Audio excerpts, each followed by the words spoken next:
Menezes fosse para o Corinthians, também procurou? E sempre deu a mesma resposta. Não vou trabalhar esse ano, porque o Tite entende que trabalhar esse ano é levar para o clube que ele assumirá todas as críticas ao trabalho dele na Copa do Mundo. Era a posição dele. O Tite assumiu o Corinthians também no meio do ano, em 2010.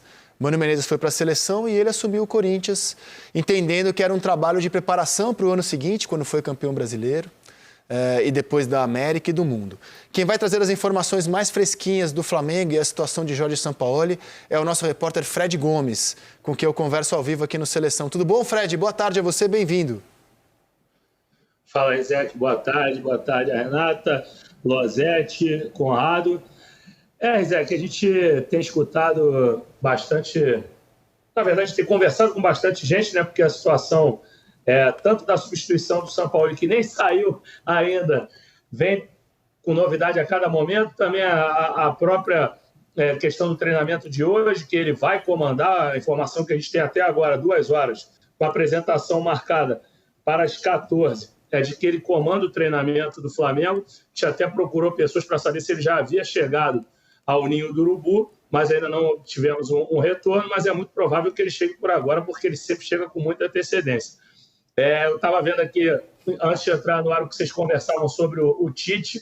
O que a gente tem de momento é que o Flamengo realmente chegou ao Tite como nome de consenso. Havia alguma resistência, assim, por exemplo, o Landim, por enxergar no Tite um treinador com grande característica defensiva, e a gente sabe disso, né? O Tite sempre montou grandes defesas, aqueles trabalhos no Corinthians, na própria seleção brasileira, ele montou defesas sólidas, que ele não teria muito a característica do Flamengo, aquela característica de o Flamengo jogar para frente, mas ele já foi convencido por seus pares que o Tite é um nome, sim, importante, não só pela sua competência como treinador, que é reconhecida no futebol nacional, que a gente viu o quanto que o Tite já conquistou, mas também pela gestão do grupo.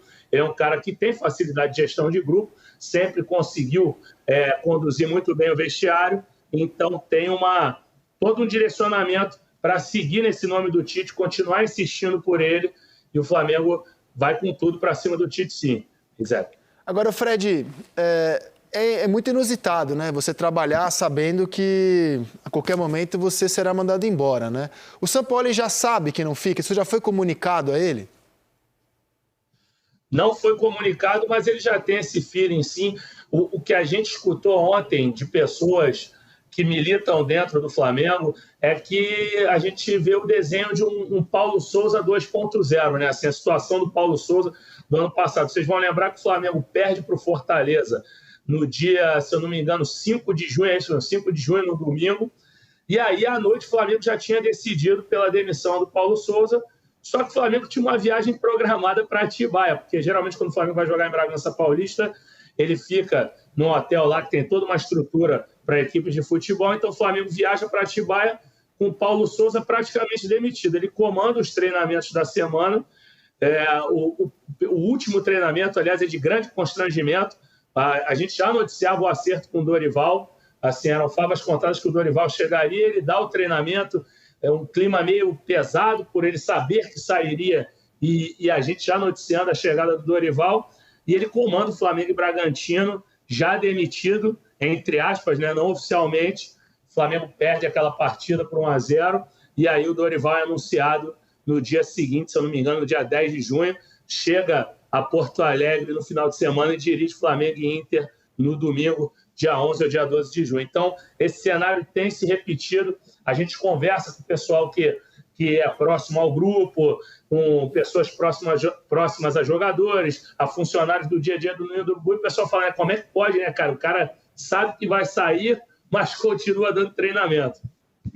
Cara, eu acho uma questão bem complexa, porque ele recebe salário, não é pouca coisa, ele ainda é funcionário do Flamengo, a missão dele é treinar o time.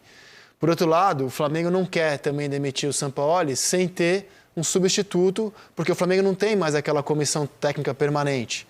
E, aliás, para um clube que troca tanto de técnico, o Flamengo deveria ter essa comissão permanente, dadas as circunstâncias que marcam a trajetória rubro-negra nos últimos anos.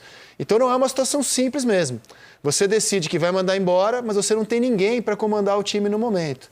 E o cara recebe um salário para fazer justamente isso, trabalhar o time. A situação é complexa, cara. É complexa. E são 14 jogos e 14 jogos importantes. O Flamengo agora vai brigar para jogar a Libertadores no ano que vem. O Flamengo é um time, pelo investimento que está sendo feito, não conquistar nenhum título já foi algo muito negativo, obviamente, mas não ficar fora da Libertadores vai ser como perder outro título. Vai ser mais um ponto muito, mais uma decepção. Obrigado, Renata. Não, nesse momento ele é o 7º colocado, né? Tá fora da zona ali dos 6. A gente sabe que, dependendo de quem for campeão e tal, a vaga vai aumentando. Esse ano né? não vai ter isso, não. O São Paulo já foi... Mas não dá para contar com isso, né? Então, hoje é o 7º colocado. Então, tem esses 14 jogos aí para brigar, pelo menos, por uma vaga na Libertadores. E você sabe, Fred, fiquei muito atento às entrevistas pós-jogo no domingo. Publicamente, nenhum jogador fala mal do Sampaoli, né? O próprio Gabriel, perguntado se ele mantinha o que afirmara que o Sampaoli tem a cara do Flamengo, ele disse que mantinha, que o Sampaoli é ofensivo e tal. Então, publicamente, nenhum jogador fala mal do ainda chefe. Tem clima? Você tem essa apuração? Se há clima entre os jogadores e a comissão técnica para que Sampaoli continue chefiando eles no Campeonato Brasileiro, por mais algumas rodadas, pelo menos? Isaac, só para confirmar o que eu tinha falado há pouco, na verdade eu não confirmei, porque eu ainda não tinha certeza, agora eu tenho. Sampaoli já está no CT, tá, para comandar o treinamento de hoje, já chegou juntamente com sua comissão, então só para te passar essa informação. E agora, em relação à sua pergunta, o clima tem, né? Assim, a verdade é que o clima no CT é ruim, mas não é aquele clima, como eu já falei em outras participações aqui, não é ruim porque eles detestam o Sampaoli, porque eles não gostam do Sampaoli, não é isso. O clima é ruim porque não tem diálogo, não tem conversa. Então, tem jogador que fala assim, poxa, eu não tenho uma relação ruim com o Sampaoli, mas tem dia que ele chega, fala mais do que o normal, e tem dia que ele chega e não fala nada. Então, realmente, ele tem essa questão de ter um diálogo muito, muito restrito. Então, a gente conversa com muita gente do Ninho do Urubu. O clima é ruim, sim, porque as pessoas não conversam. Tem gente que ouviu a voz do Sampaoli há pouquíssimo tempo. Gente que milita ali no dia a dia e que ouviu o tom de voz do Sampaoli. Obviamente que, assim, isso numa metáfora, porque o cara escuta as coletivas dele e tudo mais, mas, assim, de fato, ele é muito na dele lá e isso dificulta o clima. Agora, tem muito jogador que aceita a metodologia do Sampaoli. Gabigol é um deles. Há outros jogadores que também acham que até o trabalho está dentro de uma razoabilidade. Eu discordo, por exemplo, acho que os resultados provam aí que o trabalho não é bom, mas clima tem. Agora, que os jogadores estão surpresos que ele não caiu, isso é fato. Assim, tem jogador surpreso com essa situação. O jogador olha assim, pô, como é que pode? O cara sabe que vai sair, a gente sabe que ele vai sair, e isso ainda não foi definido. Então, é um clima estranho, né, Rizek? Eu acho que é um clima totalmente fora da realidade, mas que não é inédito no Flamengo. Tem esse cenário do Paulo Souza do ano passado. É incrível como um clube de tamanha competência para atingir o patamar financeiro que atingiu hoje, isso é mérito das gestões que o Flamengo faz de 13 para até aqui, ele não consiga ter o mesmo sucesso no futebol. A mesma competência que o Flamengo tem para atingir as receitas e virar o tubarão que é hoje no mercado da bola brasileiro, ele não consegue ter na sua gestão técnica. E demonstro isso com fatos, tranquilamente. Basta ver os treinadores pós-Jesus, quanto eles ficaram e quanto eles custaram para ser mandado embora, como o Flamengo tem dificuldades nessas tomadas de decisão. O Domenech Torrent, por exemplo, foi embora embolsando uma multa de 11,4 milhões de reais, ficou 23 jogos. O Rogério Ceni levou mais 3 milhões de reais de multa, ficou 45 jogos, foi campeão brasileiro. O Renato Gaúcho ficou 37 jogos, aproveitamento alto, 72%, não ganhou títulos, contrato acabou, saiu sem multa. O Paulo Souza ficou 32 jogos, 67% de aproveitamento, 7,7 milhões de multa. O Dorival dirigiu o time por 42 jogos, aproveitamento 66%, ganhou a Copa do Brasil, ganhou a Libertadores, acabou o contrato, foi embora sem multa. Vitor Pereira, o breve, ficou 18 jogos, 57% de aproveitamento, mais 15 milhões de reais de multa.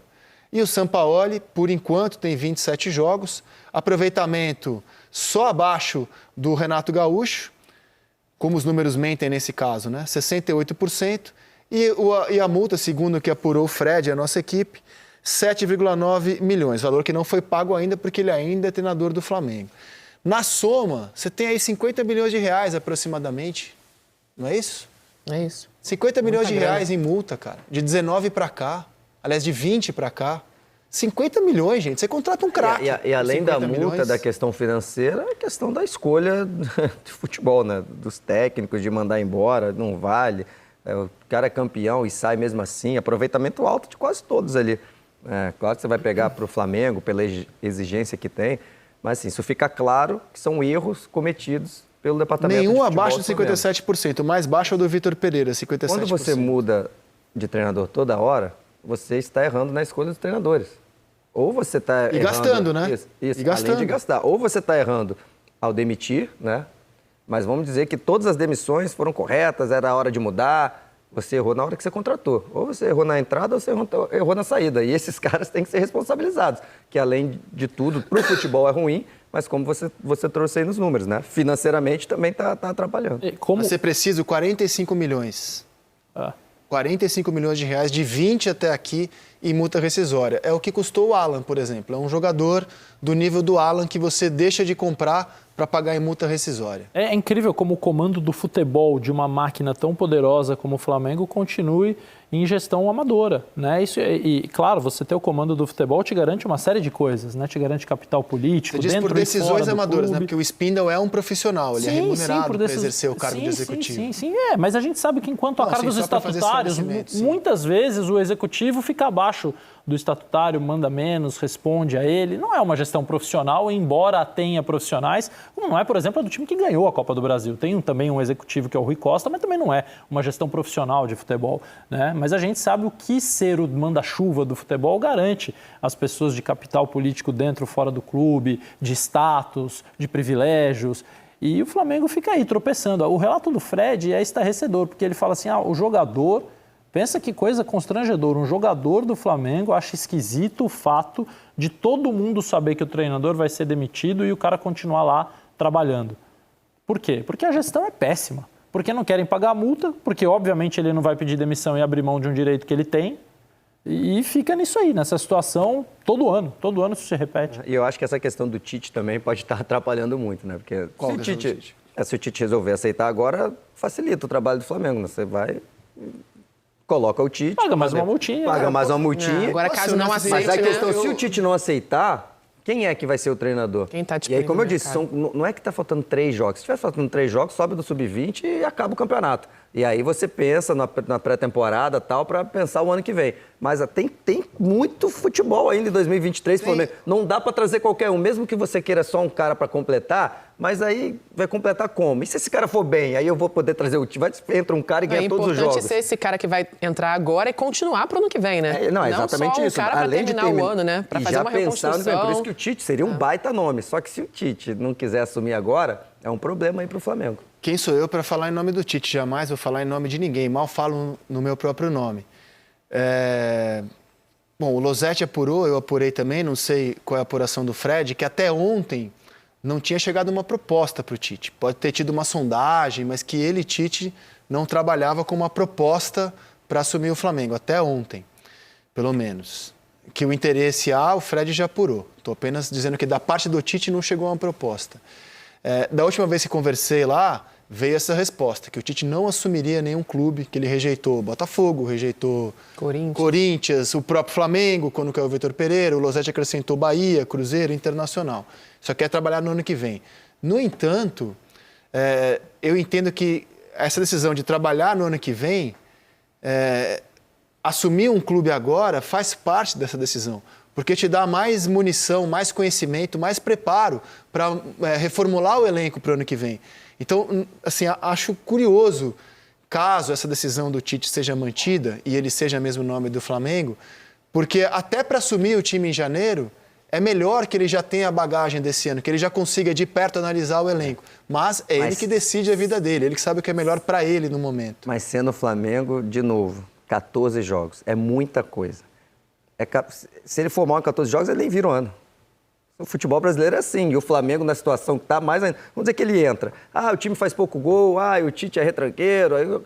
capaz dele nem virar. Por isso que ele deve E se estar ele pensando ganhar 2 nisso também. títulos? Ele não vira o ano também. Ainda tem isso. E eu tô falando, peraí. se coloca outro... Qual a chance? Não é muito mais provável que com um trabalho razoável, de pacificação, de coisas simples, o Flamengo chegue na Libertadores do ano que vem? Acho que sim. Acho que é o mais provável. Não tem muito mistério. Não é né, garantido. A partir do momento Só em não que, é garantido, a partir do mas eu momento acho que é em que provável. ele abrir conversa com a equipe de trabalho dele, porque ele não aceita e nem recusa nenhuma proposta sem fazer isso. O que acontece é que às vezes ele não dá nem andamento. Quando ele não se interessa, ele nem abre essa conversa. Se ele abrir esse tipo de conversa, provavelmente vai haver todo tipo de opinião. Mas vai haver a opinião de que sim, é vantajoso pegar agora o Flamengo justamente para poder fazer esse trabalho, conhecer Ver o o que clube. precisa, quem você vai contratar ano que vem. Começar a organizar E essa também temporada. não é a única preocupação do Flamengo, né? Claro que é a mais urgente nesse momento, quem vai comandar, mas tem a preocupação também dos atletas que estão em fim de contrato, né? E grandes nomes do elenco que estão em fim de contrato. Que o Tite conhece bem. Que o Tite trabalhou com Tem a alguns ver na com a seleção. opinião de quem vai assumir, né? E aí renova se ou não. continua ou não, se renova, se estende o contrato por mais um ano ou não, é outra preocupação que o Flamengo tem para esse restante aí de temporada. Só sei que a vida mais animada aqui na firma é ser turista do Flamengo. Força, guerreiro! Fred tá Força, sempre Fred. rindo, Fredão. Trabalha pouco, né? Valeu, pessoal. Obrigado. Desde o final de semana, ó, eu vou te falar, uma guerra foi no Morumbi, eu não estou acostumado a trabalhar no Morumbi, encontrei o Losetti lá, e, cara, aquelas ladeiras do Morumbi pro Gordinho, assim, depois tem que ficar apurando São Paulo, e depois, cara, foi escadaria. Escada pra lá, escada Tem pra muita cá. notícia por aí. Esse ano já envolveu grande abraço a delegacia todos. em Belo Horizonte, shopping na Zona Oeste do Rio de Janeiro. O Fred estava almoçando, me falaram aqui. Ele estava almoçando, veio aqui no Barra Shopping que tem um negócio acontecendo. Fred, se tiver novidade, meu velho, aciona a gente e volta aqui ao Seleção, hein?